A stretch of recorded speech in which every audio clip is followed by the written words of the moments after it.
person sitting next to Jesus. What makes her inclusion even more curious is an element of the story that seems to have been deliberately omitted. Jesus' chalice, otherwise known as the Holy Grail. In the Bible, it says one of the reasons for the Last Supper was for Jesus to instigate the communion, his blood represented by the wine on the table, and his body, which was to be broken on the cross by the broken bread.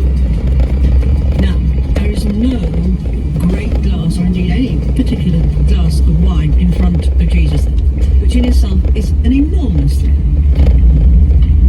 According to legend, the Holy Grail had magical, life-giving properties. But there are some who insist that an actual grail never really existed. Instead, they believe it was a symbol intended to represent Jesus' divine bloodline. Many people suggest that the Holy Grail was the body of Mary Magdalene when she was pregnant with the child of herself and Jesus. So this is goddess lore. The Grail is a womb, and the true mystery, the true sacred story is birth. Human birth is the miracle. Mary Magdalene, according to a number of traditions, actually was the wife of Jesus, and she was pregnant with his children. And in fact, these children will be special and carrying a special new type of DNA for a new type of person on Earth. And this is literally the Holy Grail. Did Leonardo da Vinci have special extraterrestrial knowledge about mankind's origins that he encoded in the form of secret messages within his paintings? Ancient astronaut theorists say yes, and also suggest that within his painting of the Last Supper is yet another, even more profound code. One that, when translated, will allow direct communication with our alien ancestors.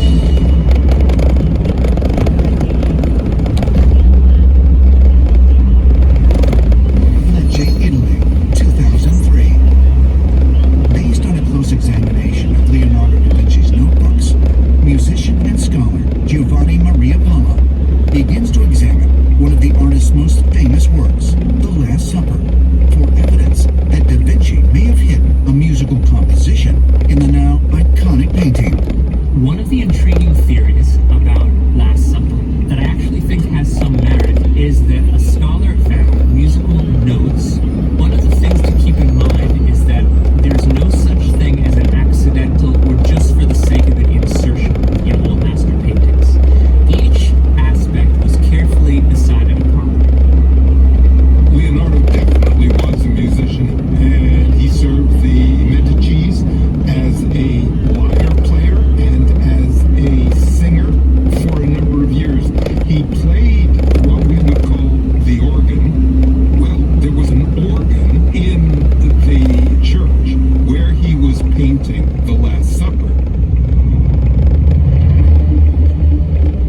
In March 2018, William Henry met up with Giovanni Maria Palla in Florence to find out more about his incredible theory.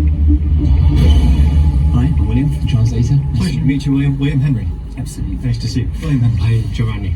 Nice to meet you. How did you come to find this evidence that in one of his most famous frescoes is a hidden melody? La prima cosa che ho notato e che mi ha colpito è questa la tovaglia della Sacra Mensa.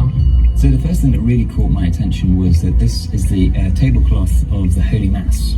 Right.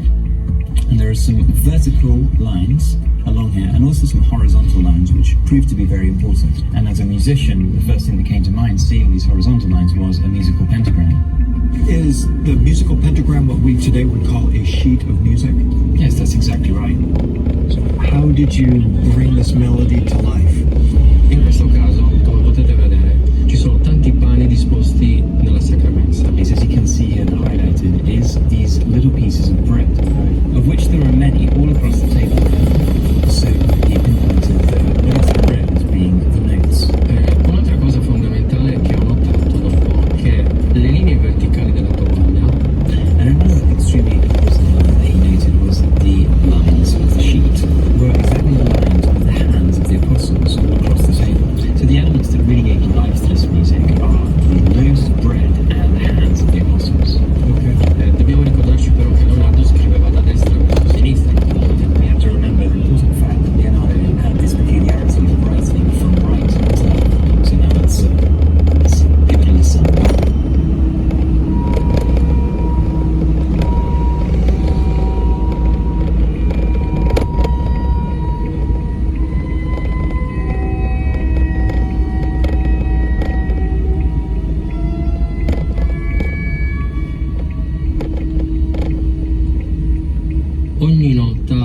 vibrazione particolare, perché a mio avviso Leonardo ha utilizzato questa notazione proprio per dare non soltanto risalto all'ultima cena, quindi al suo lavoro, ma anche per dare un qualcosa in più di misterioso, di profondo, una vibrazione che proprio entra dentro l'uomo.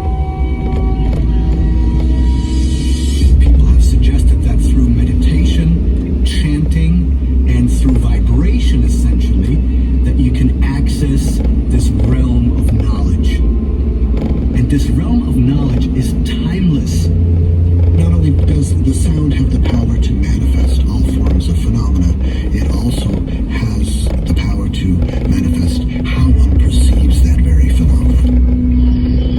In both Hinduism and Buddhism, as well as Jainism, even religions such as Sikhism, you have specific mantras that are tuned to these deities. So these mantras are used both to create a rapport connection with these deities, to summon them, to help you manifest them. The idea that harmonic sounds or music might be the ideal means of communication with extraterrestrial beings was a key component of NASA's Voyager program in 1977. Originally designed as a pair of robotic probes, which could collect and send back important information about the Earth's sister planets, Voyagers 1 and 2 each carried a large golden disc onto which various images and sounds were recorded. The disc and its contents were the brainchild of famed astronomer Carl Sagan, who worked closely with space artist and science journalist John Lomberg.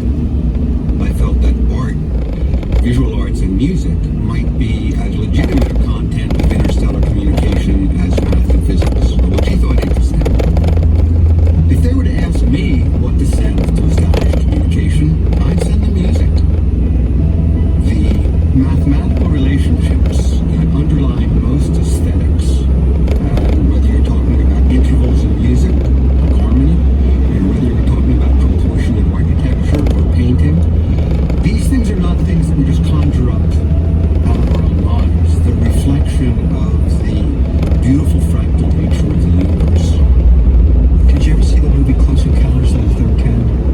Sì, The spaceship lands at the Devil's Tower and it starts playing tones, the language of the universe. And it loops infinitely. la melodia inizia con il Mi, The melody begins with an E, finisce sempre con il Mi, and it ends with an E as well. e può essere ripetuto all'infinito. And it can be repeated pretty much infinitely. If Leonardo da Vinci really did encode musical notes within his painting of the Last Supper, what was his purpose? Was he trying to convey an important message to humanity from another world? Or was he trying to teach humanity the means by which it can communicate with its extraterrestrial ancestors?